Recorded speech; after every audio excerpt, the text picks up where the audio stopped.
Your attitude defines your altitude. നിങ്ങളുടെ മനോഭാവം എന്താണ് എന്നുള്ളതിന്റെ അടിസ്ഥാനത്തിലാണ് നമ്മുടെ ജീവിതത്തിന്റെ ഉന്നതികൾ നിർണ്ണയിക്കപ്പെടുന്നത്.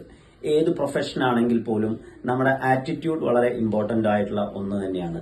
ഏത് മേഖലയിലും ഹൈ പെർഫോമൻസ് കാഴ്ചവെക്കണമെങ്കിൽ, പ്രത്യേകിച്ചും ഡയറക്ട് സെല്ലിംഗ് ബിസിനസ്സിൽ നാം ഒരുപാട് വ്യക്തികളുമായിട്ട് കണക്ട് ചെയ്ത് വർക്ക് ചെയ്യുന്നത് കൊണ്ട് തന്നെ നിങ്ങളുടെ മാനസിക നില എന്താണ് എന്നുള്ളതിന്റെ അടിസ്ഥാനത്തിലാണ് അവർ നിങ്ങളെ ഇഷ്ടപ്പെടുന്നത്. നിങ്ങളുടെ ആറ്റിറ്റ്യൂഡ് എന്ന് പറയുന്നത് നിങ്ങളുടെ മാഗ്നറ്റിക് പവറാണ്. നിങ്ങളുടെ കാന്തിക ശക്തി എത്രമാത്രം വർദ്ധിപ്പിക്കുന്നോ അത്രമാത്രം കൂടുതൽ ആളുകളെ നിങ്ങൾക്ക് നിങ്ങളിലേക്ക് ആകർഷിക്കാനും അതിലൂടെ വലിയൊരു ഓർഗനൈസേഷൻ ബിൽഡ് ചെയ്യാനും അതിലൂടെ ഫിനാൻഷ്യൽ ഫ്രീഡത്തിലേക്ക് എത്താനും സാധിക്കുന്നുണ്ടായിരിക്കും.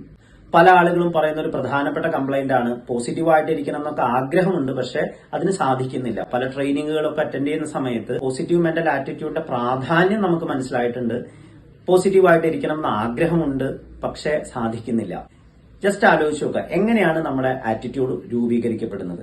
പലപ്പോഴും പോസിറ്റീവ് ആറ്റിറ്റ്യൂഡ്, നെഗറ്റീവ് ആറ്റിറ്റ്യൂഡ് എന്ന് പറയുന്നതിൽ വളരെ വലിയ മീനിങ് ഒന്നും നമുക്ക് കണ്ടെത്താൻ സാധിക്കില്ല. നിങ്ങളുടെ സാഹചര്യം എന്താണ് എന്നുള്ളതിന്റെ അടിസ്ഥാനത്തിലാണ് നിങ്ങളുടെ ആറ്റിറ്റ്യൂഡ് രൂപീകരിക്കപ്പെടുന്നത്. ഉദാഹരണമായിട്ട് ഒരു ട്രാഫിക് കൺട്രോൾ ചെയ്യുന്ന പോലീസ് ഉദ്യോഗസ്ഥൻ രാവിലെ മുതൽ ചൂടും പൊടിയും ഒക്കെ അടിച്ച് പല ആളുകളും പലതരത്തിലുള്ള ബിഹേവിയറുകളിലൂടെ ഇദ്ദേഹവുമായിട്ട് ഡീൽ ചെയ്യുന്നുണ്ടായിരിക്കും. ആ സമയത്ത് അദ്ദേഹം വളരെ സ്ട്രെസ്ഡ് ആയിരിക്കും. അദ്ദേഹത്തിൽ നിന്ന് പുറത്തേക്ക് വരുന്നത് ഒരിക്കലും പോസിറ്റീവ് ആയിട്ടുള്ള ആറ്റിറ്റ്യൂഡ് ആയിക്കൊള്ളണമെന്നില്ല.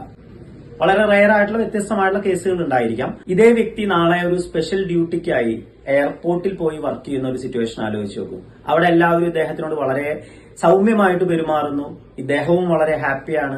അദ്ദേഹം തിരിച്ചും പെരുമാറുന്നത് വളരെ പോസിറ്റീവായിട്ട് തന്നെയായിരിക്കും. ഞാൻ പറഞ്ഞു വന്നത് നമ്മുടെ സാഹചര്യം ഏതാണ് എന്നുള്ളതിന്റെ അടിസ്ഥാനത്തിലാണ് നമ്മുടെ ആറ്റിറ്റ്യൂഡ് നിർണ്ണയിക്കപ്പെടുന്നത്. അങ്ങനെയാണെങ്കിൽ നമ്മുടെ സാഹചര്യങ്ങൾ നമുക്ക് ബോധപൂർവം ചൂസ് ചെയ്യാൻ സാധിച്ചാൽ വളരെ പോസിറ്റീവായിട്ടുള്ള ഒരു മാനസിക നില നമുക്ക് കൈവരിക്കാൻ സാധിക്കും. ഇവിടെ വിന്നിംഗ് ടീമുമായിട്ട് നാം കണക്ട് ചെയ്യപ്പെടുന്ന സമയത്ത് നമുക്ക് ഇവിടെ ലഭിക്കുന്ന നിരവധി ട്രെയിനിങ് പ്രോഗ്രാമുകൾ, ഇവിടെ നാം അസോസിയേറ്റ് ചെയ്യുന്ന ഹൈലി പോസിറ്റീവ് ചാർജ് ഉള്ള വ്യക്തികൾ, ഇത്തരത്തിലുള്ള കാര്യങ്ങളെല്ലാം നമ്മളെ വളരെ പോസിറ്റീവായിട്ടുള്ള ഒരു മൈൻഡ് സെറ്റ് ഡെവലപ്പ് ചെയ്യുന്നതിൽ വളരെ സപ്പോർട്ടീവായിട്ട് വർക്ക് ചെയ്യാറുണ്ട്. ആറ്റിറ്റ്യൂഡ് എന്ന് പറയുന്നത് പ്രധാനമായിട്ടും ഒരു സ്കില്ലാണ്. ഏത് സ്കില്ലായിക്കൊള്ളട്ടെ അത് നിരന്തരമായിട്ടുള്ള പ്രാക്ടീസിലൂടെ നമുക്ക് ഡെവലപ്പ് ചെയ്യാൻ സാധിക്കും.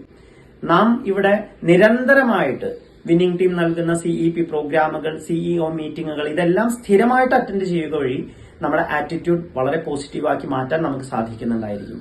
നിരവധി വ്യക്തികൾ നെഗറ്റീവ് മൈൻഡ് സെറ്റിൽ നിന്ന് പോസിറ്റീവായിട്ടുള്ള ചിന്തകളിലേക്ക്, പോസിറ്റീവായിട്ടുള്ള മാനസിക നിലയിലേക്ക് അവർ എത്തിയതിന്റെ റിസൾട്ടായിട്ട് അവരുടെ ക്വാളിറ്റി ഓഫ് ലൈഫ് പോലും വളരെ ഹാപ്പി ആയിട്ട് മാറിയതായിട്ട് നമുക്കിവിടെ കാണാൻ സാധിക്കുന്നു. So always have highly positive mental attitude. നിങ്ങളുടെ സാഹചര്യങ്ങൾ പോസിറ്റീവാക്കി മാറ്റുക, അതിലൂടെ നിങ്ങളുടെ ആറ്റിറ്റ്യൂഡ് ഏറ്റവും ബെസ്റ്റ് ആക്കി മാറ്റുക. അടുത്തൊരു പോയിന്റ്, ഓൾവേസ് ബി എക്സൈറ്റഡ്. നിങ്ങൾ ഏത് സമയത്തും ഹൈ എക്സൈറ്റ്മെന്റോടുകൂടി ഉണ്ടായാൽ നിങ്ങളിലേക്ക് നിരവധി വ്യക്തികൾ ആകർഷിക്കപ്പെടുന്നതായിട്ട് നമുക്ക് കാണാൻ സാധിക്കും. നിങ്ങളുടെ പൊസിഷൻസ് ആൻഡ് പൊസഷൻസ്, നേടിയ കാര്യങ്ങൾ, സ്ഥാനമാനങ്ങൾ ഇവയൊന്നുമല്ല ഒരു വ്യക്തിയെ നിങ്ങളിലേക്ക് ആകർഷിക്കുന്നത്. നിങ്ങൾ എത്രമാത്രം പോസിറ്റീവ് ചാർജ് ഉള്ള വ്യക്തിയാണ്, അത് നിങ്ങൾ എക്സൈറ്റ്മെന്റോടുകൂടി എത്രമാത്രം എക്സ്പ്രസ് ചെയ്യുന്നുണ്ട്, അതാണ് നിങ്ങളിലേക്ക് മറ്റൊരു വ്യക്തിയെ ആകർഷിക്കുന്ന ഏറ്റവും പ്രധാനപ്പെട്ട ഘടകം. ഒരു വ്യക്തിയുടെ ഇന്റേണൽ ആയിട്ടുള്ള ചിന്തകളുടെ പ്രതിഫലനമാണ് excitement. So always be excited. പല ആളുകളും അവരുടെ ജീവിതത്തിലെ നേട്ടങ്ങളിൽ പോലും എക്സൈറ്റ്മെന്റ് എക്സ്പ്രസ് ചെയ്യുന്നില്ല. നിങ്ങൾ എക്സൈറ്റഡ് അല്ല എന്നുള്ളത് കൊണ്ട് വലിയ പ്രശ്നങ്ങളൊന്നുമില്ല. നിങ്ങൾക്ക് പല നേട്ടങ്ങൾ ഉണ്ടാക്കാൻ സാധിച്ചെന്നിരിക്കും. പക്ഷേ നിങ്ങൾക്ക് മറ്റൊരു വ്യക്തിയെ പ്രചോദിപ്പിക്കണമെങ്കിൽ, മറ്റൊരു വ്യക്തിക്ക് റോൾ മോഡലായിട്ട് മാറണമെങ്കിൽ you have to show your excitement. നിങ്ങളുടെ എക്സൈറ്റ്മെന്റിലൂടെ ഈ ലോകത്തിനെ മുഴുവൻ നിങ്ങൾക്ക് പ്രചോദിപ്പിക്കാൻ സാധിക്കും. നിങ്ങളുടെ ചിന്തകൾ എത്രമാത്രം മൂർച്ചയുള്ളതാണ് എന്നുള്ളതിനേക്കാളും ഇമ്പോർട്ടന്റ് ആണ് നിങ്ങളിലുള്ള ചിന്തകൾ എത്ര അധികം മൂർച്ചയോട് കൂടിയിട്ട് നിങ്ങൾ എക്സ്പ്രസ് ചെയ്യുന്നു എന്നുള്ളത്.